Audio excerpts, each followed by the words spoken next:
Buenos dias amigo y amiga. Today sa araw ng pagtrabaho. Ayan mga amigo y amiga. Time check po natin ay 5:14 ng umaga. Nandito tayo ngayon sa may Dr. Ed de Los Santos Avenue, Pasay, Parañaque City.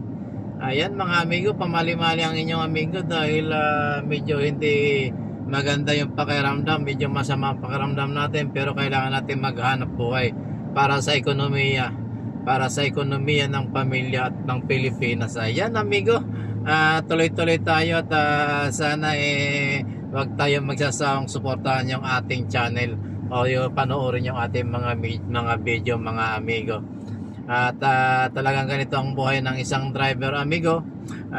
Maaga tayong gumigising para masundo natin yung ating mga kasamang mga empleyado. Yan mga amigo, at medyo wala pang masyadong sasakyan itong area na to, pero sa hapon mapapawaw ka na lang sa traffic dito sa area na to mga amigo. Kasi pagdating ng alas 4 medyo volume na yung sasakyan dito. Wala na yatang area dito sa Metro Manila na alam nyo na yan na traffic is part of our life na talaga. Kaya tanggapin na natin. At saka mga amigo, shoutout doon sa mga jeepney driver na mga amigo natin. Sana ingat-ingat kayo sa pagmamaneho. Ayan, talagang ganyan ang buhay ng isang Pilipino. Kaakibat na ng ating buhay yung kahirapan sa buhay. Ayan, kaya kailangan na magsumikap tayo, lalo doon sa mga bata pa na may mga pangarap sa buhay. Kaunting tiyaga-tiyaga lamang po at sumikap po tayo sa ating buhay mga amigo at amiga. Ayan mga amigo at mga amiga, sana doon sa mga estudyante, mga nag-aaral ay sana pasalamatan natin yung ating mga magulang, lalo na yung mga nagtatrabaho ng mahabang oras para kumita lamang. At ayan mga amigo, medyo na traffic tayo dito sa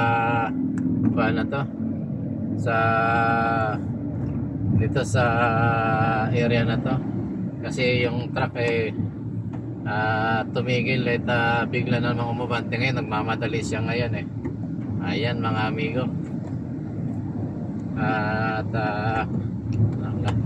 tuloy-tuloy tayo mga amigo. Ayan, umabante na siya, kaya bante na rin tayo. Sira ulo yung raker na yun mga amigo. Kasi sa stoplight mga amigo nakarit nung dumating tayo sa unahan natin mayroon tayong mga amigo, mga driver na nasa unahan natin. Siguro mga 3-4 na sasakyan yan. Pinakaunahan po yung raker na natutulog yata yung driver. Raker pa naman din, dapat alerto siya sa buhay niya. Ayan, nakikita niya sa unahan ng amigo nating rider. Yan ang raker na yan ang mga amigo. Ayan, tuloy-tuloy tayo mga amigo. Ayan, shoutout sa iyo raker. Kung saan ka mang pupunta, sana maging alerto ka, kasi nakakaabala ka sa kalsada. Hindi ka nagtatanggal ng abala, kundi nakakaabala ka sa kalsada amigo. Ayan, ganun man po. Nabalik tayo doon sa pinag-uusapan natin mga amigo, o yung mga kabataang estudyante. Sana i-focus niyo yung inyong sarili sa pag-aaral, lalo na kung kayo pinag-aaral ng inyong mga magulang, dahil sila po ay nagtatrabaho para sa inyong kinabukasan. At kapag nakatapos na kayo ng inyong pag-aaral, nasa kamay nyo na ang inyong kinabukasan, dahil naibigay na ng inyong magulang yung kumbaga pangarap nila na makapagtapos kayo. At wag kayong aasa doon sa magulang nyo, bagamat tuloy-tuloy pa rin silang katrabaho. At hindi naman siguro nila hihingiin na ibalik nyo sa kanila kung anong ginawa nila sa inyo. Ang mahalaga po doon ay yung yung pangarap ng magulang ay naibigay nila sa inyo na makapagtapos kayo ng inyong pag-aaral at makuha nyo yung masunod nyo, matupad nyo yung inyong mga pangarap habang bata mga amigo. Habang bata pa kayo kailangan nyo nang mag-aral kailangan nyo nang magtrabaho mga amigo para naman kumbaga yung kinabukasan maitayo nyo na.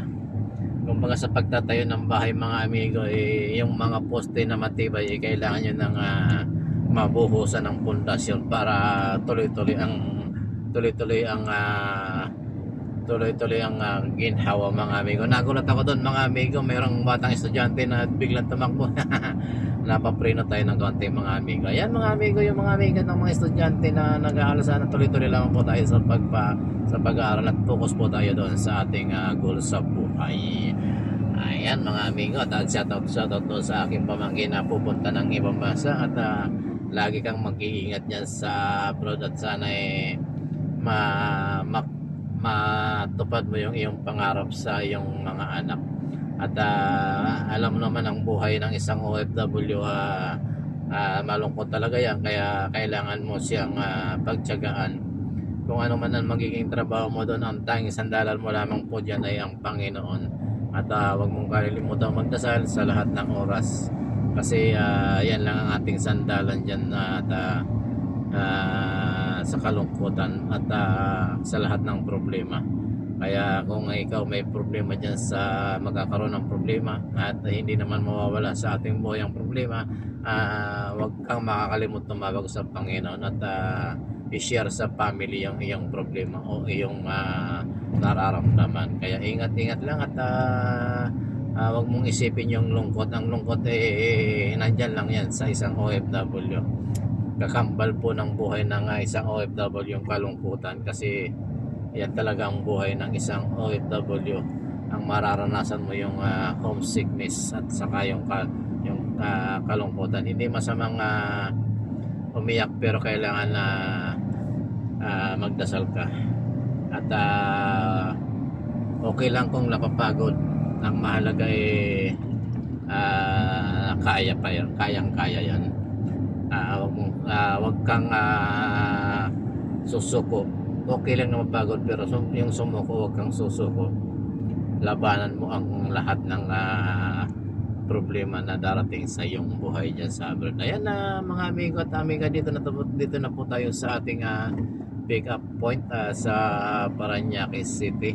At ito po yung McDonald. Dito po tayo pick up ng pasahero. Kung sa ngayon kasi po mga amigo at amiga, isa lang po ang dito lang po tayo sa Parañaque. Pick up wala po tayong Las Piñas, kaya first pick up po natin yung Parañaque. Kapag mayroon po tayong Las Piñas, doon po tayo pick up sa Las Piñas City. Ayan, medyo medyo yung parking natin dito medyo masikip-sikip ngayon mga amigo. Ayan mga amigo, maraming salamat sa inyong lahat at good morning at mabuhay po tayo. I love you all. God bless po.